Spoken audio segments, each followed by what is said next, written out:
At 9:07 on June 29, 1944, Staff Sergeant Lafayette Poole crouched inside the cramped steel turret of his M4 Sherman near Villiers-Fossard, France, peering through the periscope as German infantry shifted positions among the hedgerows 300 yards ahead. He was 24 years old. He had never fought a single combat engagement. He had never destroyed a tank. The 3rd Armored Division had come ashore at Omaha Beach just 6 days earlier.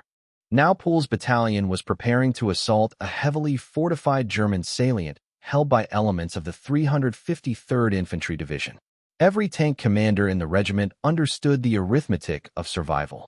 American Shermans carried short-barreled 75mm guns.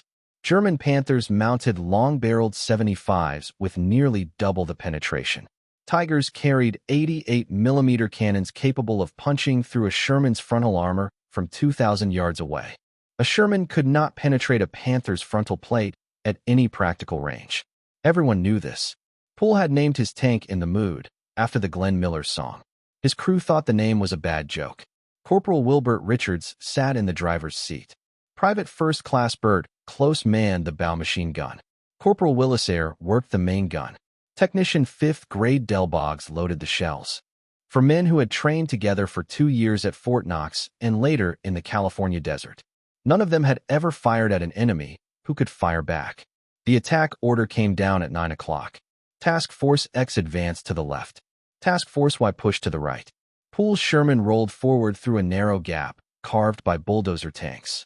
German anti-tank guns opened fire almost immediately. 3 Shermans exploded within the first 5 minutes. Poole spotted a German half-track at 400 yards. He fired. The vehicle erupted and burned. His first kill. Then another half-track. Then a third. Then an armored car. Then a supply truck. The hedgerows turned the battlefield into a maze. Visibility collapsed to a few dozen yards. German infantry crept close and fired Panzerfaust rockets from 30 yards or less. Poole often didn't see the enemy until the rocket was already in flight.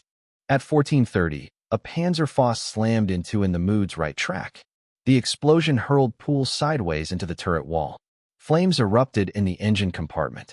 Smoke flooded the interior as Richards reversed the tank 20 yards in blind panic. Poole ordered the crew out. All 5 men escaped. The Sherman burned. Over the next 2 days, 31 other Shermans in Combat Command A were destroyed. Poole stood in a French field that night and watched his first tank smolder into scrap.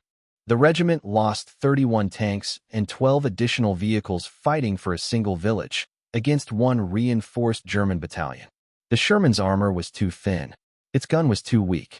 German tanks killed from distances where American crews could not even see muzzle flashes. Every tanker in the 3rd Armored Division knew it. Most accepted those facts as the price of war. Poole did not. If you want to see how Poole turned a losing weapon into a killing machine, hit the like button. It helps us share more forgotten stories like this. Subscribe if you haven't already. Back to Poole.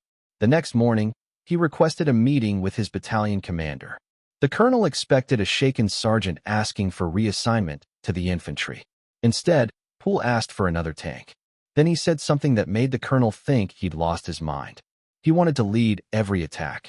He wanted the point position every single time. The colonel asked why. Poole's answer was only 3 words. Getting close. Poole received his 2nd Sherman on July 1st. An M4A1, fitted with the new 76mm gun. It offered better penetration, but still couldn't defeat a Panther's frontal armor beyond 500 yards. Poole named it In the Mood again. Same name. Different tank. Same crew. Richards drove. Close manned the bow gun. Air aimed. Boggs loaded. They had survived one burning tank together. Now they would find out whether Poole's insane idea would keep them alive or kill them faster. Doctrine said, keep distance, fire from cover, use terrain, let tank destroyers handle enemy armor. Poole ignored all of it. His method was brutally simple. Charge straight at German positions. Close to 300 yards. Fire first. The crew thought he'd finally snapped. Richards asked him if he had a death wish. Poole answered with cold math. A Sherman dies at 2,000 yards from a Panther. A Panther died at 300 yards to a Sherman. That was the equation Poole built his war around. Close the distance. Survive long enough to fire first. By the book, it was suicide. But the book was already killing American tankers at long range, one burning crew at a time. In early August, Combat Command A pushed east out of Normandy toward Mortagne. Poole's platoon was always in front. He demanded it. No exceptions. On August 2nd, near the village of Juvigny, Poole spotted 2 German Mark V tanks holding a ridgeline 800 yards ahead. Standard doctrine was clear: stop, take cover, trade shots at range. Poole ignored it. He ordered Richards to drive straight at them, full throttle, 25 miles per hour, directly into enemy fire. The German crews saw a single Sherman charging across open ground. They froze. 3 seconds of hesitation. 3 seconds of disbelief. No trained panzer commander could understand why an American tank would do something so tactically reckless. By the time the Panthers reacted, Poole had closed to 400 yards. Aller fired. The first Mark V detonated instantly, turret lifting as flames punched through the hull. The second Panther began to traverse its gun toward Poole. Aller reloaded without waiting for orders, rammed an armor-piercing round home, and fired again. Penetration. 2 enemy tanks destroyed in less than 40 seconds. Poole's method worked because it shattered German expectations. Panzer crews were trained to kill Shermans from long range, where German optics and gunpowder ruled. They expected American tanks to halt and exchange fire from 1,000 yards. When a Sherman charged instead, German commanders assumed the tank was damaged or the crew had panicked. That assumption bought Poole 3 seconds. At close range, against a 76mm gun, 3 seconds was fatal. As the 3rd Armored Division raced east across France in mid-August, trying to seal the Falaise pocket, Poole led every advance. Always forward. Always first. On August 13th, near Fremantle, he destroyed 4 more German tanks, 2 Panthers and 2 Mark Vs. The tactic never changed. Spot the enemy. Charge directly at them. Fire at point-blank range. The crew stopped questioning the madness. They had watched it work more than 15 times. Aller became the fastest gunner in the regiment. Boggs could load a 76mm shell in 4 seconds flat. Close's bow machine gun shredded German infantry before Panzerfaust teams could fire. Richards learned to accelerate toward incoming fire instead of away from it. Poole's reputation spread through the 3rd Armored Division. Infantry units began requesting him by name for assaults. His battalion commander stopped trying to keep him in reserve. By September 1st, Poole had 8 confirmed tank kills and more than 100 destroyed enemy vehicles in just 63 days of non-stop combat. Then, on August 17th near Fremantle, the threat came from the sky. An American P-38 Lightning appeared overhead during a firefight. The pilot spotted what he believed was a German armored column moving through the village. It wasn't. Poole's platoon was clearing the last enemy resistance. The Lightning rolled into a dive. Poole saw the aircraft line up for a strafing run and grabbed the radio handset, shouting for friendly recognition. Too late. The P-38's 50 caliber machine guns opened fire. Rounds ripped through in the Mood's engine deck. Then rockets followed, one slamming into the turret, another tearing into the hull.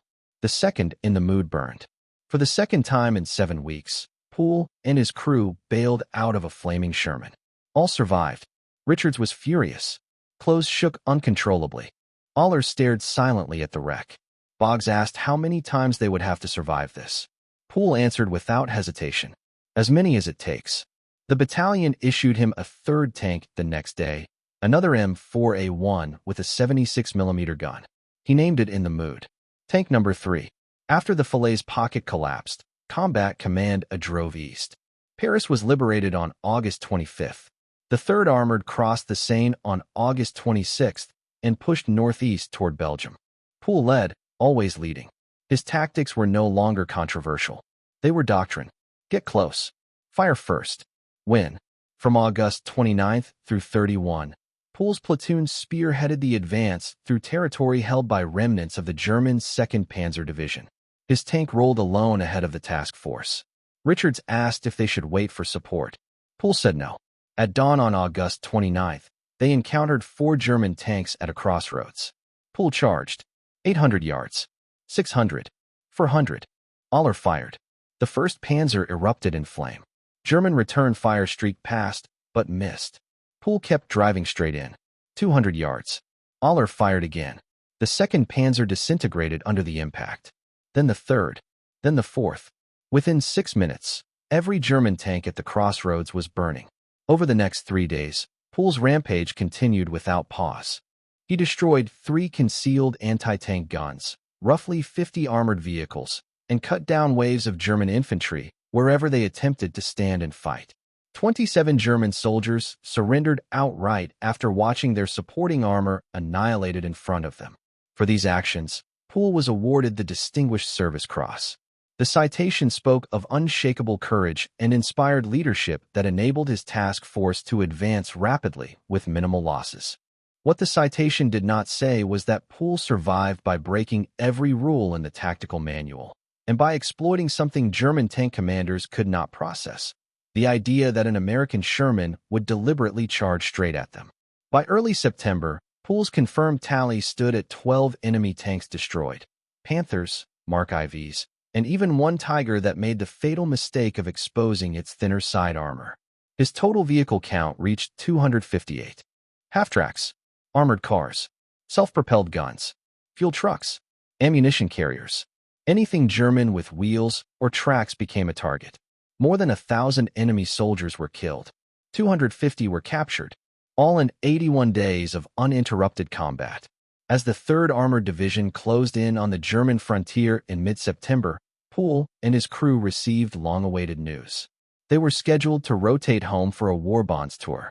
They had survived 3 burning tanks. They had defeated every German armored unit they encountered. They had 4 days of combat left. On September 19th, Pool's battalion attacked the Siegfried Line at Munsterbusch, southeast of Aachen. This time, Pool was not in the lead. Orders from higher command assigned his platoon to flank security while another unit drove the main assault.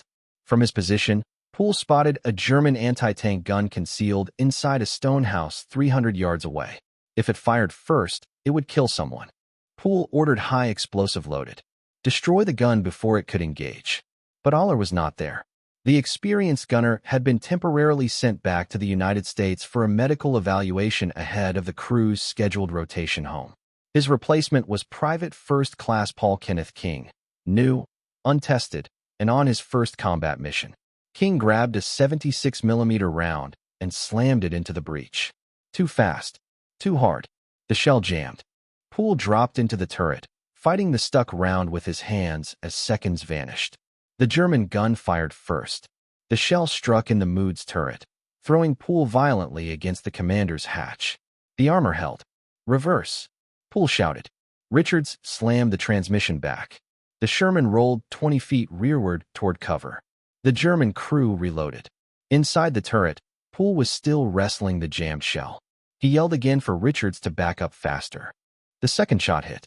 This round struck the right side of the tank just as it tipped backward over the edge of a shallow ditch. The 75mm armor-piercing shell punched through the hull. The explosion flipped the 30-ton Sherman completely over. Pool was thrown from the open commander's hatch, hurled 12 feet into the air, and slammed into the ground below. He landed on his right leg. It collapsed beneath him. Pool felt the bone snap, not once, but multiple times. He looked down and saw his leg twisted into a shape no human limb should ever take. Blood poured through his trousers. Shrapnel had torn through calf and thigh alike. Inside the overturned tank, Paul Kenneth King was already dead. The penetrating round had killed him instantly. Richards crawled out through the driver's hatch. Clothes squeezed free through the bow gunner's position. Boggs emerged from the loader's hatch, covered in blood that was not his own. King's blood. Pool reached into his first aid pouch, pulled out a morphine syringe, and drove it into his thigh. The pain was indescribable. White bone showed through shredded flesh. The leg was barely attached. Pool pulled out his pocket knife. Better to lose the leg now than bleed to death waiting for medics. Lieutenant Colonel Walter Richardson reached him just in time and knocked the knife away. He injected a second dose of morphine. 30 seconds later, medics arrived and administered a third. They wrapped Pool's leg in sulfa-soaked bandages. The bleeding slowed, but did not stop. As they lifted him onto a stretcher, Pool cursed the Germans through slurred, morphine-heavy words. Then he twisted suddenly and grabbed Richardson's sleeve. "Somebody take care of my tank." Richardson promised him he would. Poole slipped into unconsciousness. For Lafayette Poole, the war ended there. 81 days of uninterrupted combat. 12 confirmed Panzer kills. 258 enemy vehicles destroyed. More than 1,000 German soldiers killed. 25 taken prisoner. 3 Shermans burned beneath him. He survived. The third one cost him his right leg. Army surgeons amputated 8 inches above the knee at a field hospital in Belgium. Poole began a long recovery that would last nearly 2 years, first at William Beaumont General Hospital in El Paso, Texas, then at Lawson General Hospital in Georgia, where doctors fitted him with a prosthetic limb. He was discharged from active duty in June 1946. Most men would have gone home, found quiet work, and let the war fade into memory. Poole couldn't.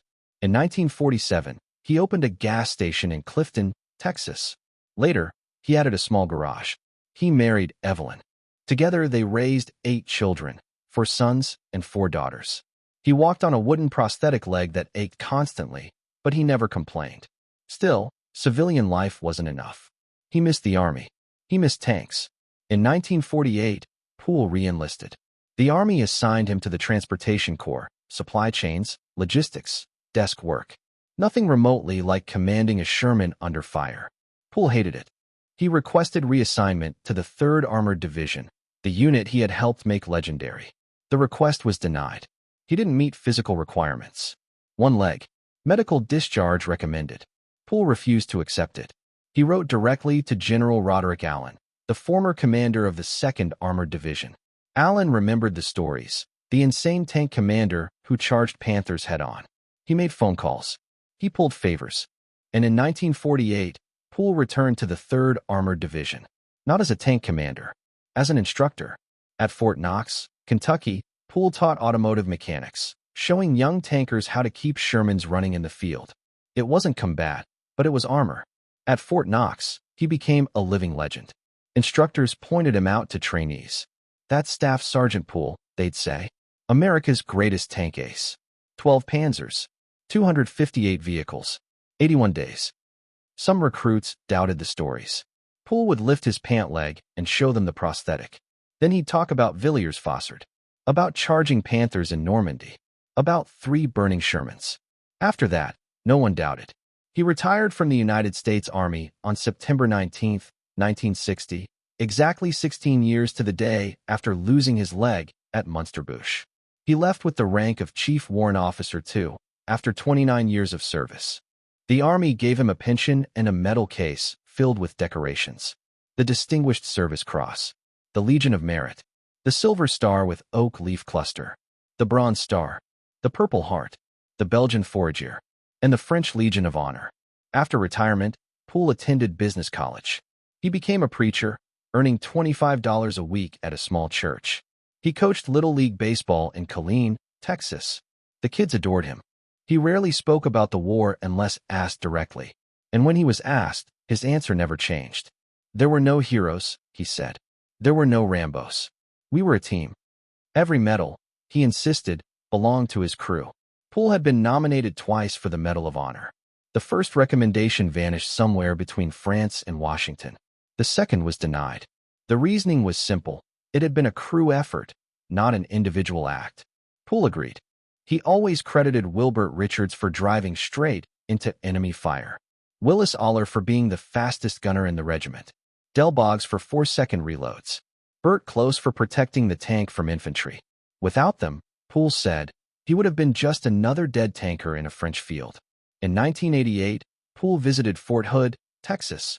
A reporter asked what advice he would give modern soldiers. Poole didn't hesitate. Learn to survive. Shoot to kill. Always go forward. Never retreat. Lafayette Green Poole died peacefully in his sleep on May 30, 1991, in Killeen, Texas. He was 71 years old.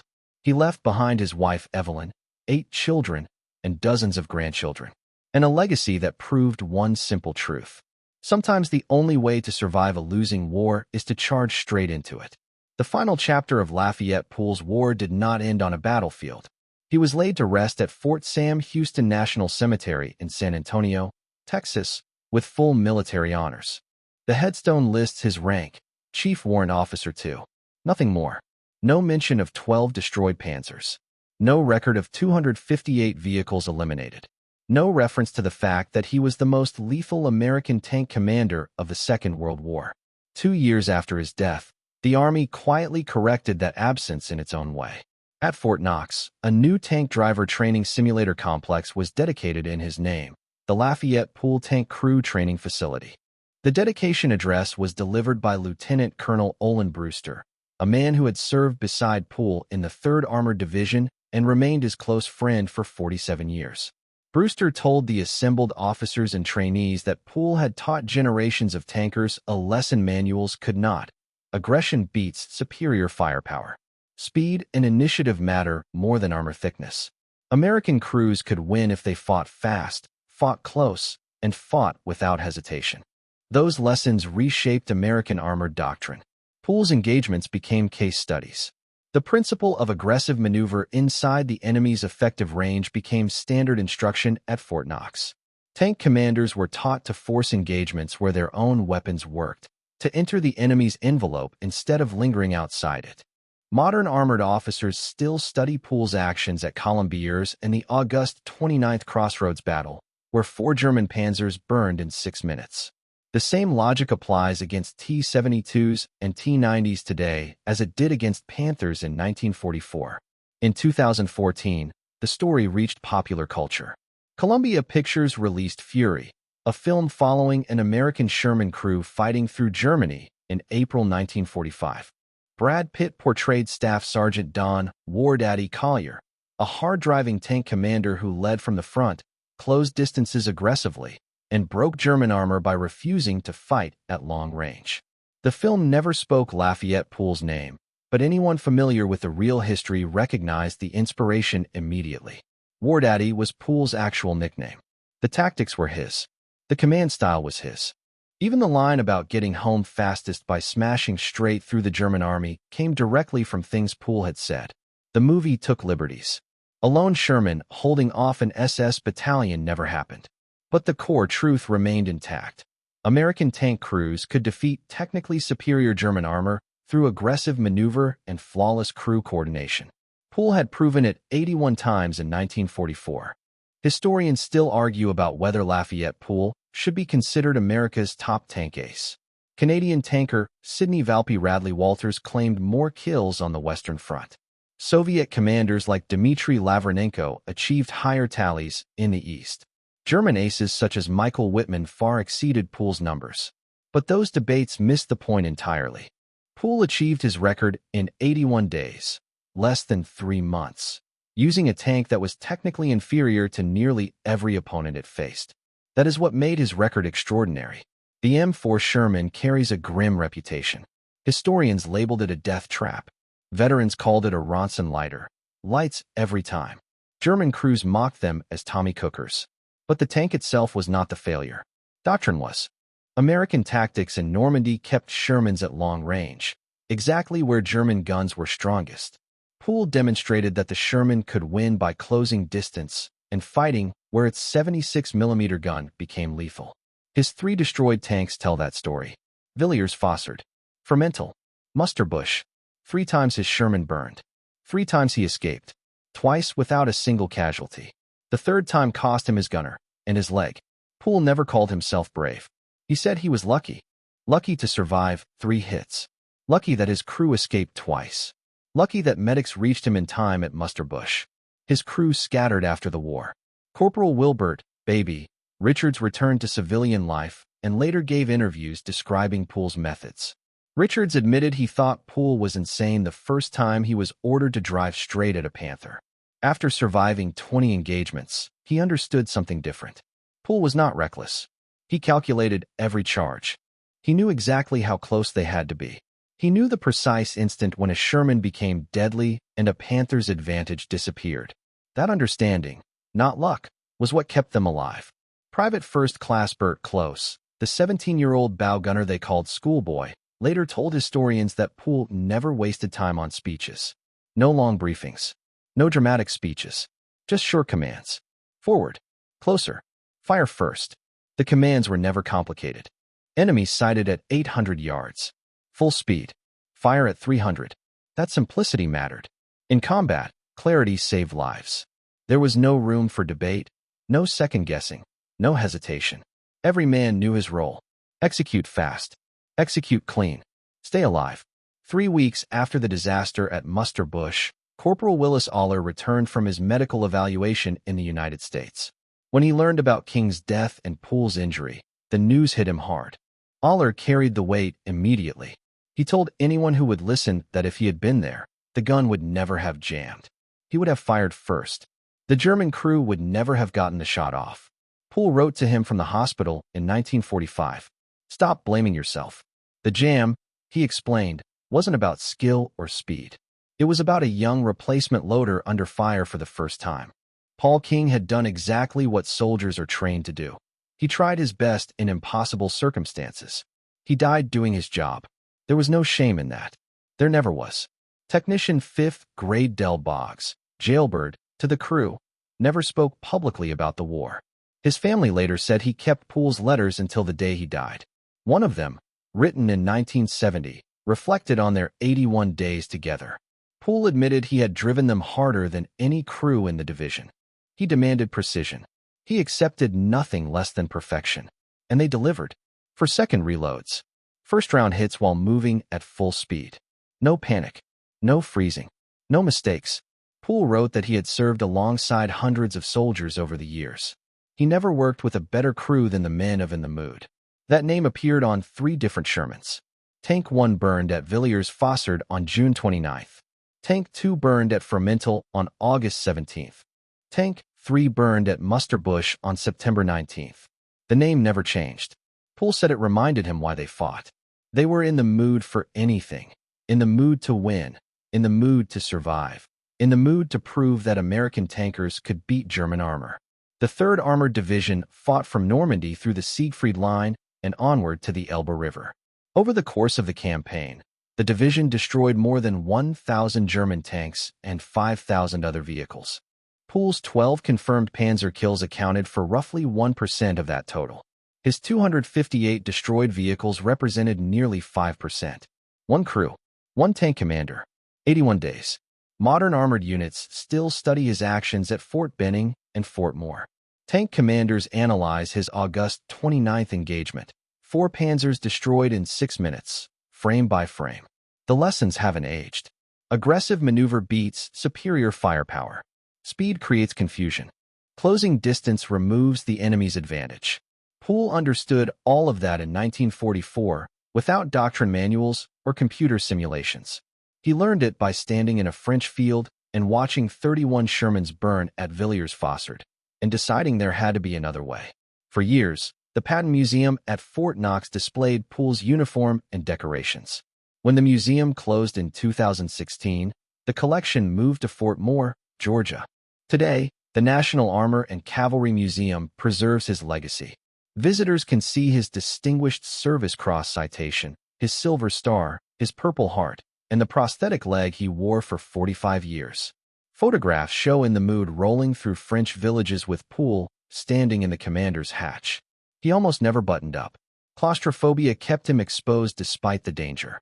Better visibility meant faster target acquisition. Faster shots meant higher survival odds. The math worked. Museum exhibits include technical diagrams of the M4A1 Sherman, the exact machine Poole commanded. 30 tons, 12 feet tall, 20 feet long, crew of 5, top speed, 25 miles per hour, armor thickness from 25 to 76 millimeters. The 76 millimeter gun could penetrate 100 millimeters of armor at 500 yards. A Panther's frontal plate measured 80 millimeters at a 30-degree slope. On paper, the Sherman lost. Poole changed the equation by changing the distance. The 3rd Armored Division History Foundation maintains Poole's combat reports. Researchers can read his engagements day by day, June 29th through September 19th. Every kill logged. Every action verified. 12 confirmed panzers. 258 vehicles destroyed. The documentation matters. It proves the record wasn't legend or exaggeration. Just one tank commander who understood that aggressive action beats defensive hesitation. And that is why his story still matters.